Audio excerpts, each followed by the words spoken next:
Hello and welcome back to the latest episode of the Laura and Becky Show. So we were on the radio together. We used to do a breakfast radio show.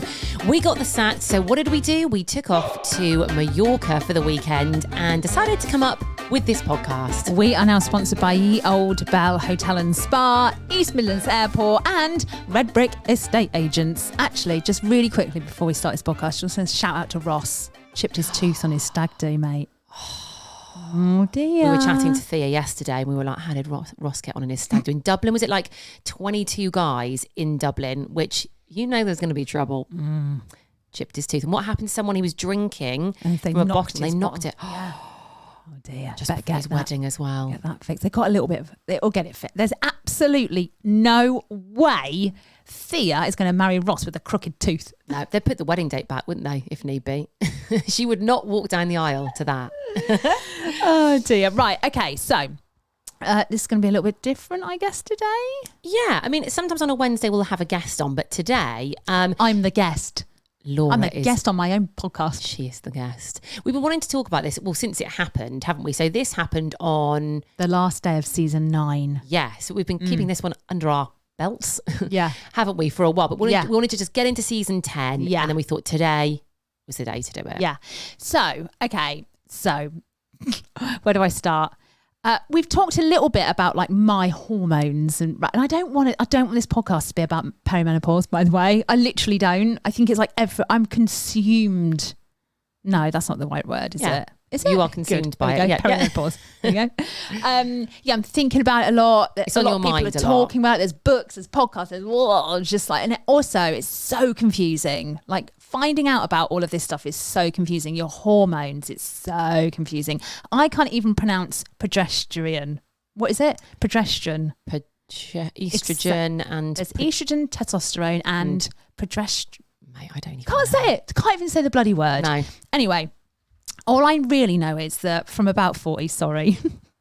Oh God, by the way, everyone, I'm not even 40 yet. Okay? I've been put into this bracket. I'm not even 40 yet. Your estrogen just goes. It's on a downhill. Just see ya. Probably, actually, people say from 35, but I think it kind of goes quite quickly from 40. Okay, God, sorry. It's gonna freak me out. So I think that basically means you can't really handle stress very well. Like if you handled stress before, you find it harder because your hormone is basically like, nah, sorry, you're not going to be able to handle this. It's not your fault. That's just what happens. And you start thinking weird thoughts and all of this stuff. So anyway, I would say that since April, what I'm going to say is since I came back from Disney, I don't know what's happened, but something seems to have kicked in with my hormones, okay?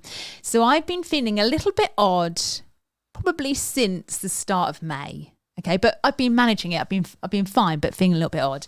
And then the last week when we did season 9, so that was 2 weeks ago, I was feeling very strange. I'd had a bit of an odd period, but not that odd. The only reason it was odd is I came on like 5 days early. That was it. But in my mind, I was like, I've come on 5 days early. What does that mean? And you were really thinking about it. And every day you were like, oh God, what does it mean? Like, this is still happening. That's going on. And it was actually fine. It wasn't like it wasn't a bad one. It just lasted 2 days longer than it usually does. But in my mind, I was like, this is really odd. What's happening to me? I rang my sister in a bit of a meh, and I could just feel that I wasn't coping well with it. And I don't know why. Anyway, so we went to East Midlands Airport on the last day of episode, season 9. Yeah. And I felt a bit funny-ish then, but I was kind of fine because I was occupied. Well, can we just say why I noticed you were a bit, not off, that's the wrong word, just different as well. Because as people know, Laura and I, we love a cappuccino. We always have a cappuccino wherever we go. But at East Mids, we had a coffee afterwards. Laura didn't finish hers. Yeah, I just put it in the bin. Yeah, and I clocked it. Yeah, you did, which is really odd for me. Like I would usually just carry the coffee to my car and blah, blah, blah, but I just thought, nah, I need to get rid of this. Drove home and kind of felt all right, sat on my sofa, and then I had this feeling come over me. Now, about 3 weeks prior to this, I had a heart flutter. I can't remember, there's a name for it. And it freaked me out. But instead of just being like, okay, it's probably normal, or looking up or telling someone, what I do is I just pretend everything's fine and then worry myself well, literally to death almost. Well, you've got quite bad health anxiety really anyway, bad. so that's like an underlying thing anyway, isn't it? Yeah, I have it really bad. I had it when Rosie was very small, so that was like 13 years ago. And then I got told off by a surgeon. I've spoken about this before. Basically, I found a lump and just planned my own funeral and thought I was going to die. Anyway, by the time I got to see a surgeon, he was like, you need to stop this because as you get older, things are going to go wrong. That's exactly what happens. So anyway, I've had a lid on it for like literally years. 12 years have been fine. I do worry slightly, but it's fine. But for some reason, I presume it's my hormones, it got out of control. So I sat down after we'd been to East Mids. Bear in mind, I'd just seen you. We'd been interviewing people that were drunk at the end. You know what I mean? We'd had a great morning, and actually, season. and you were, even though I noticed the coffee, you were completely fine and normal. Birthday party, like things are going really well. Like for us, like we're having a great time. Do you know what though? This is actually quite a good point to make, isn't it? Because we were really busy. There was a lot going on. But it was all really good stuff. Yeah. But I think that's quite important to say that it doesn't have to be bad stuff that's happening to make you have a bit of a thing. It can be just being overwhelmed with lots of stuff happening. Yeah. Well, that's the thing with mental health and stuff. Nobody escapes it. Doesn't matter if you're, I don't know, like the best person, Elton John. I was literally going to say it doesn't matter, does it? It doesn't pick you and be like, oh, well, you're miserable anyway. Let's just make it. It just can come along. So had this kind of weird like heart flutter as I was sat on my sofa. My husband had left to go like away for the weekend. Rosie was with my mum and stepdad with my sister over in Sheffield. And for some reason, instead of being like, oh, that was weird again, I just went into I got up and I started pacing around the house. And in my mind, I was like, calm down, just calm down. You're fine. But then my other half of my room was like, you are about to die of heart attack. And that part took over my normal thinking. So yeah, it wasn't great. I mean, I've had a panic attack before in Meadowhall in a shopping centre where I've crawled to my car before, but I never kind of thought I'm going to die. I just thought I'm going to pass out. This one, you know, when you hear people say when you have a panic attack really bad, you think you're going to die. Yeah. I actually thought I was going to die. I was like, I am going to die. Which is so scary, like when you're going through that. I was on the floor. And obviously then what happened is I lost all ability to think straight and I must have started hyperventilating, which then meant I lost the feeling in my hands and my feet. And at that point, when my hands started going all like pins and needles, that was when I was like, oh, okay, this is a heart attack. Like, actually, you are going to die. You can feel some physical symptoms. Yeah. So I rang my sister and I was just like, you need to talk me down. I'm in a panic attack. And I wasn't right. And I was breathing odd. And I think she then kind of thought, okay, this is bad. And I was like, where's mum? Is she on her way home? And she was like, yeah, I'll ring her. So she rang my mum. My mum rang me and then bless them. She was like, are you all right? Where are you? And I was like, I'm on the floor in the lounge. I'm going to die. Blah, blah. But anyway, Rosie was in the car so she could hear everything.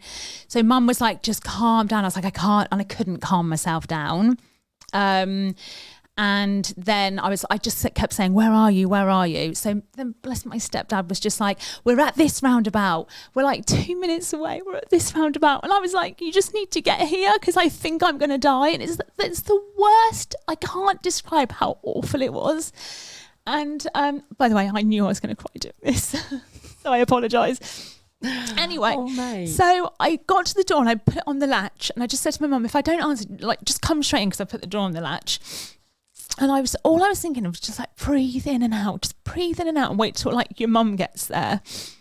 So anyway, she walked in, I'm on the floor, Rosie runs upstairs because I was really worried about how she'd react. And actually, because I worry a lot, I worry about all that week in my mind. I'd woken up every day and thought, I wonder if I'm going to have a heart attack today because my heart feels weird. Like when I went to bed, because I'm worrying, I can feel my own heartbeat in my chest. It was just really odd.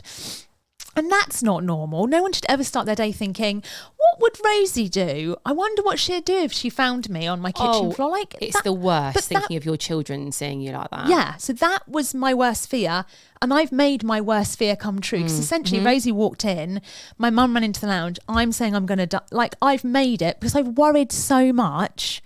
It was happening. So that's what I kept thinking. I was like, oh my God, this is actually happening. I'm actually going to die and Rosie's going to be there. So anyway, mum just kept talking. She got like a flannel on my head and blah, blah, blah. And then she tried to sit me up. And at that point, I was just like, I'm going to go, I'm gone. And I kind of fell back on the floor. And that's when my mum was like, okay, I think she panicked because my mum's a worrier. So she called an ambulance. Did you pass out at this Yeah, stage? I think I was like, just for like literally seconds. It's not long, but I'd just gone. I just lost. I think I'll explain to you what the paramedic said to me. So I was in a bad way. My stepdad, bless him, just went in the garden because he couldn't, I think he was a bit worried about me. So mum called the paramedics, and then I was just like, okay, cool. So there's paramedics coming, but I was like, how long are they going to be? Like, because they're hours, aren't they? And I was like, I can't do this for hours. But she's like 40 minutes. And I thought, okay, I can breathe in and out for 40 minutes. I can keep myself going. Anyway, as I was kind of talking to myself, the feeling in my hands came back, and so it calmed me down because I was like, okay, I can feel my hands again. Anyway, then before I literally knew it, the paramedics were there. That's good, isn't it? Yeah, but when you've kind of calmed down a little bit and your thinking is clear, I was like, oh God. So they walked in, my mum had gone outside, and my mum had said, I think she's having a massive anxiety attack, and they were like, okay, cool. I shut the window. Yeah. How rude of them to be doing that when you're talking about this. So basically they came in and they were like, you have to sit up, we have to monitor you. So I was like, okay. And I think by then I knew I'd had an anxiety attack. I knew I wasn't going to have a heart attack. Yeah. But I was so worried about my heart that they were like, okay, blah, blah, blah. So they literally, I mean, I had so many pads around my heart on my back, and like put me on an ECG machine straight away. And they're like, you need to stop moving, because I kept jigging about, and just breathe in and out. So that's Did what you I feel managed to better do. when they were there? As soon as yeah. And as soon as they put those things on me, but then I started thinking, I don't want to go to hospital. God, what if I have now to go to hospital, blah, blah, blah. Anyway, I calmed down, and they were the nicest pair of paramedics. Not that I've met many paramedics, but they were so nice, and they stayed for like a good 45 minutes. They had me on that ECG machine for 30 minutes, and they were talking to me. I could see what they were doing. They're like, what do you do for a living, and all of that. And I knew what they were doing. I knew they were trying to calm me down so they could get a good reading of my heart. And they did 3 readings, and they were like, there is nothing wrong with your heartbeat. There's nothing wrong with your blood pressure. They took my blood pressure, they took my pulse. And they're like, you've just had a massive, massive anxiety attack. I'm pretty sure my heart would be like all over the place if there was something wrong, wouldn't they? Yeah. Did you, when they said this to you, did you believe them, or were you still a bit like, no, there's something wrong? No, I didn't believe them. I was literally like, it's probably just that half hour they were lucky and they got my heart. Yeah. That's what I was thinking. It's nuts. When I talk about it, I sound nuts. But when you're in it, that's just your chemicals in your brain have just gone, yeah, sod it. So then I was like, okay, well, why did my hands go? And she went, did they go fizzy? And I was like, yes, they went fizzy. And she went, you're hyperventilating. So what your body does is when you start hyperventilating, it goes, okay, no, we're shutting down. There's something wrong. You just need to, basically you just pass out, because your body is very clever. It goes, you're in a state and this needs to stop. So that's why your hands go fuzzy. So now I know if I ever start panicking again and my hands go fuzzy, it's me. I'm hyperventilating. So like little things that you learn hopefully help you. Well, knowledge is power, isn't it? Yeah. I mean, not always, because I think sometimes your non-logical brain takes over, doesn't it? But at least you know those facts. Yeah. So they were brilliant. And actually, like, when they were like, what do you do for a living? I actually thought, what did you say? I just had, because that's the thing, isn't it? I was like, here we go. So I went, I do a podcast with my best mate. And they were like, no way. And of course, because they're from Chesterfield and Peak FM, like, so that's where the conversation went and all of that malarkey. And they were really nice. Like, do they see this kind of thing a lot? Did you have that chat with them? So of course, then I'm like, I'm so sorry. Like, I just feel so stupid. And they were like, oh no, Billy, come out for a day with us, and then you will realise that this. Yeah, I mean, That's fascinating. Yeah, I mean, they did tell me some stuff, because that's what I literally started interviewing the pair of them. Of course you did. I was like, you two will be on this podcast. Yeah. You need to listen. So I like gave them the bloody, download this and all of that. But some of the stories, and then I thought, okay, actually, this is probably quite a pleasant visit for them, because it's they knew I was okay. They could see straight away. I think within 10 seconds of looking at me, they were like, they knew what it was. So they like kept the reasons. They were like, just call the doctor and just tell them what's happened and blah blah blah. And then they left. My sister had obviously come over in all the chaos, but it was quite funny though, because when sometimes there's a really serious situation, all you want to do is take the mick out of someone. You want to laugh. Like, you feel the need to laugh, even though it's serious. It's kind of like, like dark humour, isn't it? Yeah. So I was laid on my front. I couldn't get off my front. I would lay on my front in bed. I know it's really bad for you, but I do. But Joe was like, I was always in the position, you know, when you put chalk around a dead body. Yes. She was like, there she is, laying in some weird position. But yeah, so Mum and her stayed. And then obviously Rosie trots down. So Rosie's listening. She did ring her sister Grace at work. So Grace went up into the office and just stayed on the phone with Rosie. But I have to say, when she came down, she went, "You all right?" And I was like, "Yeah, are you?" And she's like, "Yeah." So my fear of what Rosie would do, and I thought it would really distress her, and that's what you don't want. You never want your kids to see you in pain. You know, she was actually just like, "Yeah, no," I just rang Grace, like it was normal. Yeah, she taught me through it, and I thought, bloody hell! Like, do you know what? They often deal with things a lot better than you think. I think we worry about their reaction more, don't we? Yeah.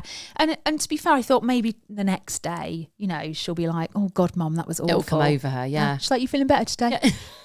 I love the way she's asking you so blasé. Yeah, right. But I have been really honest. So I've told her exactly what happened and why I think it happened, and you know, because I don't want her to think there is something I'm keeping from her, because then I don't or that want you're her poorly or something. I don't want my kids to worry. Like I've definitely got my worry from my mum. I'm blaming my mum because she's a worrier, and I do not want them. And I see it a little bit in Rosie, not in Grace. Yeah. But so yeah, basically had a massive anxiety attack. One I wouldn't wish it on anybody. Well, you were saying this is the worst you've ever had, because you had the one like years and years ago, but this was worse. You know, when you hear people go, "God, I had a complete panic attack," mate, unless you're lying on a floor thinking you're going to die, like that was hardcore. Yeah. So then obviously I was knackered after it, and I felt a bit like traumatized, but I felt very calm, and I slept really well. Saturday and Sunday I was just agitated, like I kept like rubbing my chest, and I think my husband obviously came back from where he was, and he was a bit like, "You okay?" And I was like, yeah. Anyway, then of course, because I've been like, I haven't really been Googling things, but I've been looking things up on my phone. A TikTok came up. And you know, a lot of people slag off TikTok. I think thank God for TikTok, because this TikTok came up of Lisa Snowdon talking about all her symptoms of perimenopause. There are 40. Right, 40 symptoms. Apparently there's 67 symptoms. Jesus. So she's on, I don't know his name, but she's on, and I don't know if they have a show on 5 Live. Does she? Does Lisa Snowdon? I don't know. She's a guest or whatever. But this guy's like, you know, going through all these symptoms. She's like, check. He's like, headaches, check. Ulcers in your mouth, check. Teeth ache, frozen child, all of these. And I was watching it, and usually I'd just scroll on, but I kept watching it. Now she says something about heart palpitations. I'm going to play it now. Listen to what she says. Night sweats. Check. Heart palpitations. So the heart palpitations. So I used to lay in bed at night, and you know, when you feel like you're just falling to sleep and you get that I'm falling off a cliff and you kind of jolt awake, similar to that, but it feels like somebody has got their hand around your heart and they're crushing it, and it's a surge. It's like an adrenal surge. But yeah, so that as well as those heart palpitations. No. Oh, I literally burst into tears, because that is exactly how I feel. That is awful, isn't it? It's like she'd gone into my brain and gone, "Oh, okay, yeah, I understand. I'm going to vocalise it for you." Yeah. Mate, I listened to it and I was just like, that's it. Like, I couldn't describe it. I was like, it's like I don't know, like a rush of hormones, but it feels, that's how it's felt when I go to bed. It's like you know, when you go on a roller coaster and you're like, oh. Yeah. Oh, that's horrible. Oh, and that falling off the cliff, the Saturday night, I was just lying there till 4:30 jolting a.m. awake. This is why it's so good though, isn't it, that people are talking about it. And we were saying about this, about like our mums and like generations gone by. Nobody talked about any of this kind of thing. No. And like you say, this made you feel so much better when you heard Lisa Snowdon talking about it. So I burst into tears, messaged her on Insta. I went straight onto Lisa's Insta. I don't follow her. Obviously, she doesn't follow me. But I was just like, oh my God, you have no idea how much you've helped me talking about that. I can't tell you. Anyway, she messaged me back. How lovely is that, by the way? Yeah, she messaged Big fans back. of Lisa now, aren't we? Oh my God. And she was like, yeah, it's horrific. And I was like, I can't tell you. And I instantly felt better. I instantly just got up and thought, that's like, she has it. There must be hundreds of others. So I did comment on that TikTok, and I've had so many people answer my comment. Yeah, oh, really? Yeah, just so many of them. So they're having the same sort of symptoms. One and woman's things. just like, I dread going to bed because I keep waking up going like terrified, and her heart's. Oh God, it's awful. But I think especially when it's your heart, because what happens when you're nervous, when you're just about to do something that's you're nervous about, your heart starts beating really fast. When you're anxious before you do anything, that's putting you out of your comfort zone. So of course, when you're worried about something, your heart's going to beat faster. So it's like this vicious circle of just like, how do I stop this? But someone going, yeah, I have that too, and actually this is what it is. It just is such a relief. But I have obviously spoken to the doctor. She's given me some tablets. Which you haven't taken any yet. No, I like the fact I've got them. And it's basically if your heart starts pounding, they're basically beta blockers, aren't they? Yeah. But just because I've got them now, I'm like, okay, if I really need, I don't know whether to test one, because I don't know whether to do that. I don't know. I don't know how this works, but like you say, it's almost kind of like it just makes you feel better knowing you've got them there if you need them. Yeah. So I've got them. I've got blood test booked tomorrow. They're going to check my vitamin iron and folic acid and stuff like that. Well, you've been looking into it loads, haven't you? And you've given up coffee for a little bit, alcohol for a little bit, just to kind of it's leveling out your cortisol or something. Yeah, everyone's told me, stop drinking caffeine. Like everybody, the paramedic was like, do not, when you're feeling like this, the coffee is the worst thing you can have. Because obviously it's caffeine, isn't it? So I haven't fancied a coffee. Just haven't drank coffee. I've had a little coffee this morning, but I've literally... And how are you feeling, love? You all right? I feel fine, I feel fine. But I'm not going to drink, I'm going to go on decaf for a bit. Yeah. It just levels you out, doesn't it? Yeah. Something we haven't even talked about as well was when you phoned me on Friday night. So obviously when this was going on... Your messages were pinging as I was like, oh God. Yeah. But it's weird though, because I rang my... Because obviously there's probably 4 people I'd ring. You, Jade, my mum and James, right? But I can remember thinking, I can't put you through this. I remember thinking, I can't ring you because you'll be like, Lord, I know what you do. Yeah. And I thought, I don't want to ruin your Friday. We've just been together doing this. So I just thought I knew my sister, I needed my mum there. When you just so I just rang my sister to get my mum there. But obviously... We were saying yesterday on the pod, we talk all the time. And if we don't hear from each other for like 2-3 hours, we're all a bit like, what are you up to? Oh yeah, we do get a bit like, what's going on? So I sent you a few messages and you hadn't replied to any of them. But I was kind of like, she's just chilling and like it's Friday night. We've been together all day, so don't worry about it. But I just had a feeling. Yeah. And I can't even describe what it was, but you were on my mind. And I remember thinking, I haven't heard from Law. That's a bit weird. But didn't think too much more of it than that. Anyway... You then WhatsApp video called me later on. It was about like 9 o'clock or something. Yeah, it was quite late, wasn't it? And I picked up straight away, didn't I? And I think you were surprised by how quickly I picked up. Yeah, and you looked really, as soon as you went like, hi love, like with a bloody margarita in your hand. You were like, you're right, like straight away. You looked like really concerned. And I was a bit like, oh my God. Almost as if like someone had told you. Do you know what I mean? Yeah, I just felt that something was a bit off. What was really funny is, I looked like I'd been... brought back from the dead. Do you know what? Can I describe what you look like? I've never seen you look like that. What you look... No, actually, hang on. There was one time when you had COVID really badly the first time. Yeah. And then this was on Friday night. You reminded me of Doc Brown off Back to the Future after he'd been electrocuted. I would never have said that to you in the evening, but that's what you reminded me of. When I saw... Because that's the first time I saw myself video, and I thought, Jesus Christ, no wonder she's worried about me, because that's exactly how I looked like I felt, basically. Yeah. But it was really sweet because you were really upset and I was like, May, something really bad's just happened. Whoa. And then I started crying. I was like, I can't have anything happen to you. I can't imagine what I'd do without you. Oh my God. But slowly, I think because of Lisa Snowden, because I've spoken to the doctor, because I've kind of I've got a bit more clarity in my mind. And some knowledge as well on what happened to you and why it happened. We had an event that I was quite nervous about going to, but I didn't want anyone to know because I didn't want to put it down on. I didn't, a couple of people knew that were there. But then I did tell a couple of the girls, well, they're our friends. They're not our bloody influencers. They're our friends.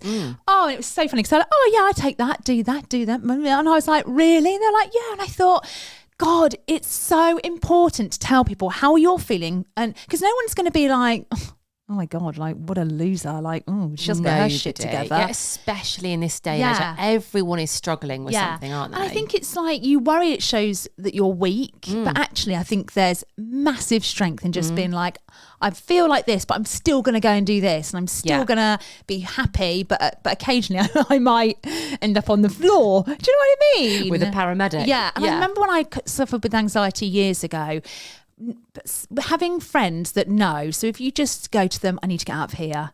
My friend Jo, she could just look at me and she went, do you need to get out of here? And I was like, yes. Yeah. And she'd just take me out, I'd feel better, then we'd go back in. There's no judgment. There was just like, you've got to have people around you, that you feel comfortable with. Yeah. That if you did because then you can still do things. Otherwise you wouldn't do anything, would you? Like if you've got someone who you know, they will get you out of there straight away. Yeah. So when we were at that event, I was like toying with staying, but I wasn't sure because my anxiety comes out, unfortunately, now when I go to bed and I go to sleep. It hasn't, like this week it's been fine, but I thought, oh God, what if that? And again, I don't want to put that on you, like it's a nice night, so I was like, I'm going to go, and you're like, cool. I mean, you were a few rosés down, so I don't think you had a clue.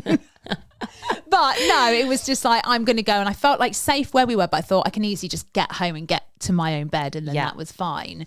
But yeah, it's been interesting. It has, isn't it? And I think you felt the after effects, like after it wasn't just the night, was it? No, you felt the after effects after of it, because it takes it out of you, doesn't it? Something like that. But I think it's really good that you talked about it today, because there'll be lots of other people, not just to do with perimenopause either, just like who just have anxiety or have, panic attacks or feel a certain way. So I think it's really good that you've been really honest about it, talked about it, because it's going to help loads of people. Well, also as well, obviously we've done this summer wellness series. Yeah. Now, obviously we've been interviewing these brilliant ladies kind of before it happened, and I've been listening to them thinking, I'm not quite right, and all the things they're saying make sense. Yeah.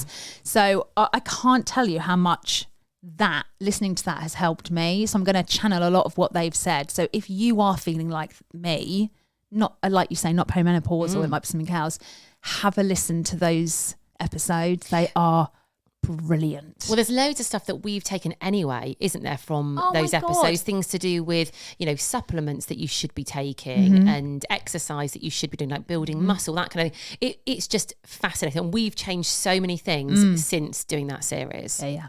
So there we go. But well done, love. I'm all right today. Yeah. Are you sure? Yeah, you wait. A couple of hours, I'm like, Becky. Well, you've had your coffee today, so I'm slightly concerned. Yeah, no, if I don't hear from you for a couple of hours this afternoon, I'm going to be panicking. Yeah, I'm going to go to Meadowhall as well. Christ. Oh, mate, that's the scene of the crime, the first crime. Oh, God. I'm sure I'll be fine. I'm sure I'll be fine. So, yeah, there we go. That's my little story. So, we'll leave it there, shall we? But yeah, listen to those summer wellness episodes. They're brilliant. Yeah, and like we said today, knowledge is power, isn't it? Knowledge is power, indeed. That was good, that. Really good.